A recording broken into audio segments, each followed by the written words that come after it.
ভাঙড়ের বিধায়ক 293টা বিধায়কের নোংরামি অন্যায়কে ফাঁস করে দিচ্ছে। ভাঙড় উপহার দেবে বিধানসভাকে, অর্থাৎ ডবল ডিজিটের বিধায়ক বিধানসভায় যাবে আইএসএফ এর পক্ষ থেকে। টার্গেট ভালো পথে আছে বলে টার্গেট হচ্ছে, কোনো ধরনের অস্বীকার করার কোনো জায়গা নেই। বাংলার মানুষ বুঝতে পারছে বিভিন্ন জায়গায় আইএসএফ ব্যাপক ফল করে বিধানসভার মধ্যে আসছে। তাদের সাথে আলোচনার পর্যায়ে আছে, সিট শেয়ারিং এর জায়গায় আছে, আলোচনা চলছে। দেখুন একটা কথা বলি, আমরা চাই বিজেপি তৃণমূলকে বাংলা থেকে শূন্য করতে হবে। 2021 সালে রেজাল্ট হয়েছিল যেটা, 2026 সালে তার থেকে ভয়ঙ্কর ভালো রেজাল্ট দূর রয়েছে। ইতিমধ্যেই তৃণমূলের প্রাক্তন বিধায়ক আরাফুল ইসলাম বলেছেন, আর আজকে অভিষেক বন্দ্যোপাধ্যায় বলে ভাঙড়ে তৃণমূলকে জিততে হবে। এ প্রসঙ্গে কি বলবেন? ভাঙড়ের বিধায়ক 293টা বিধায়কের নোংরামি অন্যায়কে ফাঁস করে দিচ্ছে। একজন বিধায়ক হয়েও মানুষের কথা কিভাবে বিধানসভার মধ্যে বিধানসভার বাইরে বলা যায় সেটা দেখিয়ে দিচ্ছে। আজকে রাজ্যের মানুষ বিধায়কদের মাইনে, ফোন খরচ থেকে শুরু করে কি করা অ্যাক্টিভিটি কি হওয়া দরকার সেটাও জানতে পারছে ভাঙড়ের একমাত্র বিধায়ক সংযুক্ত মোর্চা তথা আইএসএফ এর বিধায়কের জন্য। তাই এক আইএসএফ এর বিধায়ক তৃণমূল কংগ্রেসের নোংরামি, বিজেপির সাম্প্রদায়িকতার বিরুদ্ধে যেভাবে লড়ে যাচ্ছে, তৃণমূল কংগ্রেস আর বিজেপি চিন্তিত হচ্ছে। ফলে ভাঙড়ের বিধায়ককে হারাতে হবে। তবে একটু আমি বলে রাখি, 2021 সালে আপনারা অনেক চেয়েছিলেন, পারেননি। 2026 সাল আসছে, সংযুক্ত মোর্চা 2026-এ যাতে তৈরি হয় তার জন্য আমরা চেষ্টা করছি। তারপরেও বলছি, আমরা এই বিগত 4.5 বছরে যা পারফরমেন্স করছি, রাজ্যের বিভিন্ন প্রান্ত থেকে ভাঙড় উপহার দেবে বিধানসভাকে, অর্থাৎ ডবল ডিজিটের বিধায়ক বিধানসভায় যাবে আইএসএফ এর পক্ষ থেকে। পারলে গণতান্ত্রিক প্রক্রিয়াতে লড়াই আসুন, আমরা আপনাদের চ্যালেঞ্জকে গ্রহণ করছি। 2021 সালে সূর্যকান্ত মিশ্রকে টার্গেট করে হারানো হয়েছে। 24 লোকসভায় মোহাম্মদ সেলিম অদিত চৌধুরীকে টার্গেট করে হারানো হয়েছে। 26 বিধানসভায় আপনার উপরে টার্গেট হচ্ছে, সেটা বাংলার মানুষ দিনের আলোর মতো পরিষ্কার হয়েছে।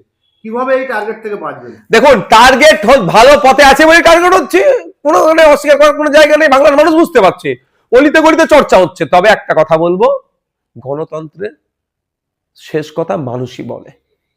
গণতন্ত্র মানুষের জন্য।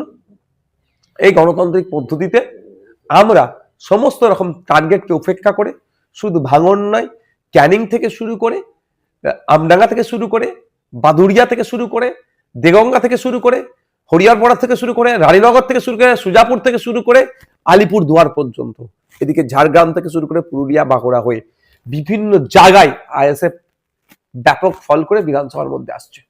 ভাঙড়ে 2021-এ ভাঙড়ে জিতেছেন আবির্ভাবে, ক্যানিং পূর্ব বিধানসভায় ভালো রেজাল্ট করেছেন, বেশ কয়েকটা হাড়োয়ায়ও ভালো রেজাল্ট করেছেন, আপনার দক্ষিণ 24 পরগনায় ভালো রেজাল্ট করেছেন। এবারে আপনাদের কি টার্গেট রয়েছে এবং বামেদের সঙ্গে আপনাদের জোটে? বামেদের সাথে আলোচনার পর্যায়ে আছে, সিট শেয়ারিং এর জায়গায় আছে, আলোচনা চলছে। দেখুন একটা কথা বলি, আমরা চাই বিজেপি তৃণমূলকে বাংলা থেকে শূন্য করতে হবে। বিজেপি তৃণমূলকে বাংলা থেকে একেবারে শূন্য করতে গেলে যত সেকুলার ফোর্স গুলো আছে ঐক্যবদ্ধ হতে হবে, তাহলে সহজেই হারানো যাবে। সেই জন্য আমরা এগিয়ে গিয়েছি, সমস্ত রকমের ইগোকে দূরে সরিয়ে দিয়ে লেফট ফ্রন্ট কংগ্রেসকে চিঠি করেছি এবং অন্যান্য রাজনৈতিক দলের সাথে আলোচনা চলছে। আমরা চাই দ্রুততার সাথে এই জোট সম্পূর্ণ হোক এবং বিজেপি তৃণমূলকে বাংলা থেকে পরাস্ত করি। আর 2021 সালে রেজাল্ট হয়েছিল যেটা, 2026 সালে তার থেকে ভয়ঙ্কর ভালো রেজাল্ট হবে। কারণ 2021-এ আমরা দল তৈরি করেছিলাম, অনেকে সাম্প্রদায়িক দল বলে আমাদেরকে দেখে দিয়েছিল, অনেকে অমুক দলের দালালি করছে বলে দেখে দিয়েছিল। কিন্তু 4.5 বছরে বাংলার মানুষ বুঝে গিয়েছে এটা সাম্প্রদায়িক দল না প্রকৃত অর্থে ধর্মনিরপেক্ষ দল। কারণ শাখা পালা নিয়ে পরীক্ষা কেন্দ্রে ঢুকতে না বাধা দিলে আইএসএফ প্রতিবাদ করে, হিজাব নিয়ে কোনো সমস্যা হলে এই আইএসএফ প্রতিবাদ করে, রমজান মাসের ফলের দাম বেড়ে গেলে আইএসএফ প্রতিবাদ করে, ধানতেরাসের সময় হিন্দু ভাইদের যে সোনা গহনা কিনতে অসুবিধা হচ্ছে, দাম বেড়ে যাচ্ছে, এর প্রতিবাদ আইএসএফ করে। আনিসকে হত্যা করলে প্রতিবাদ আইএসএফ করে, বিদ্যুৎ মন্ডলকে হত্যা করলে এই প্রতিবাদ আইএসএফই করে। সেই আপনার বকটুই থেকে শুরু করে কুলতলি আমার ছোট্ট বোনটার জন্য প্রতিবাদ আইএসএফই করেছে। সুতরাং আইএসএফ এর কার্যকর্ম সারা রাজ্যে ছড়িয়ে পড়েছে।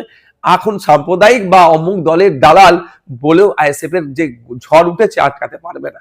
ক্যানিং পূর্বের বিধায়ক তিনি বলছেন যে আব্বাস সিদ্দিকী, নওশাদ সিদ্দিকী কিংবা তহ সিদ্দিকীকে ক্যানিং এসে দাঁড়াতে হবে, যদি না দাঁড়ায় জোর করে দাঁড় করাবো। শুনুন, ওই নটোরিয়াস ক্রিমিনালের নামটা বাদ দিন, আমার সময় নষ্ট করবো না ওর জন্য। আপনি তো নটোরিয়াস ক্রিমিনাল বলছেন, উনি বলছেন যে আমাকে নটোরিয়াস ক্রিমিনাল বলছে। আপনাদের কি রাগ হচ্ছে না? কাকে বলছে? সাধারণ মানুষকে বলছে। হ্যাঁ, সাধারণ মানুষকে বলবো ওনার কথায় উত্তেজিত হবেন না। নটোরিয়াস ক্রিমিনালকে আবারও বলছি, ক্যানিং পূর্বের বিধায়ক শওকত মোল্লা সাহেব একজন নটোরিয়াস ক্রিমিনাল। যদি এটা উনি না হয় তাহলে ওনাকে বলুন যে আমার বিরুদ্ধে আইনত ব্যবস্থা নিতে। Thank you. তিনি বলছেন যে আমি একবার ওর জেলে যাইনি বা হ্যাঁ। রিকশায় জড়াইনি, আপনি একজন ধর্ষক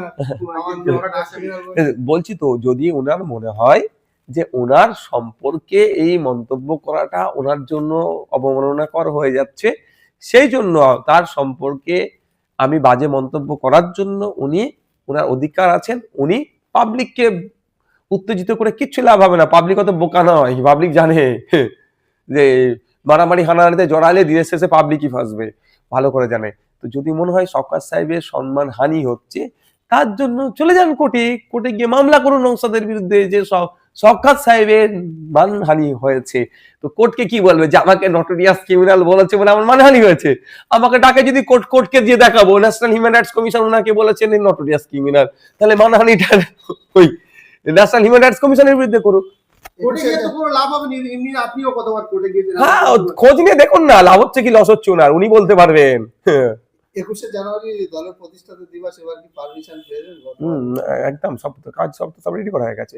না, আপনি গতবার বক্তব্য দিতে পারবেন না? কিংবা কেন পারবো না? আব্বাস সিদ্দিক ভাইজান কেন পারবে না? দিতে এতটুকু বলছি। পারেননি। তো কোচে এবারে অন্য দেখুন, পন্থা একটা বন্ধ হলে 100টা খুলে, এটুকু মাথায় রাখবেন।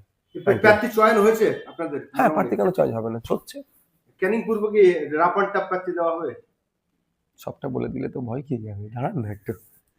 Thank you. তো কোর্টকে কি বলবে যে আমাকে নটোরিয়াস ক্রিমিনাল বলেছে বলে আমার মানহানি হয়েছে? আমাকে ডাকে যদি কোর্টকে দিয়ে দেখাবো ন্যাশনাল হিউম্যান রাইটস কমিশন ওনাকে বলেছেন নটোরিয়াস ক্রিমিনাল, তাহলে মানহানিটা ওই ন্যাশনাল হিউম্যান রাইটস কমিশনের বিরুদ্ধে করুক। কোর্টে গিয়ে তো কোনো লাভ হবে না, এমনি আপনিও কতবার কোর্টে গিয়েছেন। হ্যাঁ, খোঁজ নিয়ে দেখুন না লাভ হচ্ছে কি লস হচ্ছে ওনার, উনি বলতে পারবেন। 21শে জানুয়ারি দলের প্রতিষ্ঠাতা দিবস, এবার কি পারমিশন পেয়েছেন? একদম সব রেডি করা হয়ে গেছে। না, আপনি গতবার বক্তব্য দিতে পারবেন না? কিংবা কেন পারবো না? আব্বাস সিদ্দিক ভাইজান কেন পারবে না? এতটুকু বলছি। তো কোচে এবারে অন্য দেখুন, পন্থা একটা বন্ধ হলে 100টা খুলে, এটুকু মাথায় রাখবেন। প্রার্থী চয়ন হয়েছে আপনাদের? হ্যাঁ, প্রার্থী কেন চয়েস হবে না, হচ্ছে। ক্যানিং পূর্ব কি রাপারটা প্রার্থী দেওয়া হবে? সবটা বলে দিলে তো ভয় কি যাবে, দাঁড়ান না একটু। Thank you. তো কোর্টকে কি বলবে যে আমাকে নটোরিয়াস ক্রিমিনাল বলেছে বলে আমার মানহানি হয়েছে? আমাকে ডাকে যদি কোর্টকে দিয়ে দেখাবো ন্যাশনাল হিউম্যান রাইটস কমিশন ওনাকে বলেছেন নটোরিয়াস ক্রিমিনাল, তাহলে মানহানিটা ওই ন্যাশনাল হিউম্যান রাইটস কমিশনের বিরুদ্ধে করুক।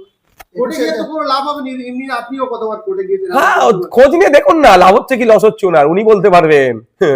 21শে জানুয়ারি দলের প্রতিষ্ঠাতা দিবস, এবার কি পারমিশন পেয়েছেন? একদম সব রেডি করা হয়ে গেছে। না, আপনি গতবার বক্তব্য দিতে পারবেন না? কিংবা কেন পারবো না? আব্বাস সিদ্দিক ভাইজান কেন পারবে না? এতটুকু বলছি। তো কোচে এবারে অন্য দেখুন,